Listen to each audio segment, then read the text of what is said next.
হ্যাঁ, তুমি সেই মানুষ যার জন্য আমি চোখের জল ফেলেছি। তুমি সেই মানুষ যার জন্য আমি অন্যর চোখে হাসির পাত্র হয়েছিলাম।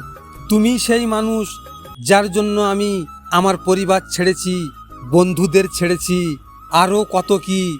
আজ আমি একা পথের পথিক। আমাদের জীবনগুলো সুন্দরভাবেই গোছানোই থাকে। মাঝখান থেকে কেউ একজন চলে আসে, ভালোবাসে, অনেক স্বপ্ন দেখায়, তারপর জীবনটাকে তছনছ করে দিয়ে চলে যায়। আর সেই মুহূর্ত থেকে আমাদের জীবন হয়ে ওঠে এলোমেলো। অন্যর জীবনে নিজের স্থান খোঁজা বন্ধ করো। নিজের জীবনে নিজেকে আরও উঁচুতে নিয়ে যাও। কষ্টকে বাস্তব জীবনে নিয়ে সামনের দিকে এগোতেই হবে। ঠকিয়েছ ঠিকই, তবে সুখ পাবে কিনা তাতে সন্দেহ আছে। কারণ কাউকে ঠকিয়ে কেউ কোনোদিন এগিয়ে যেতে পারেনি, সুখী হতে পারেনি।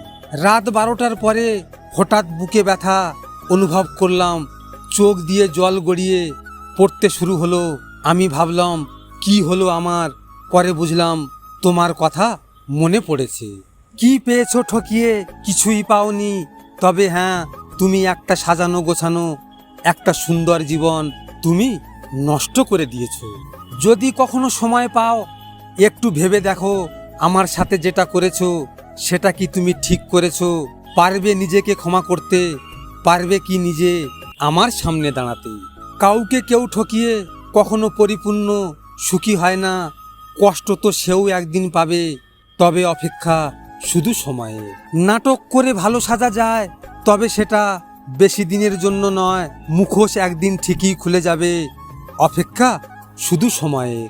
আপনারা তো এই ভিডিওটি দেখলেন, এখনো পর্যন্ত একটা লাইকও করেননি। আপনাদের যদি এই ভিডিওটি নিয়ে কোনো মতামত থাকে কমেন্ট করে অবশ্যই জানাবেন। আর হ্যাঁ, নিজের খেয়াল অবশ্যই রাখবেন, কারণ এটা স্বার্থের দুনিয়া। এখানে নিজের খেয়াল নিজেকে রাখতে হয়, অন্য কেউ রাখবে না। দেখা হচ্ছে পরের ভিডিওতে। ভালো থাকবেন, সুস্থ থাকবেন।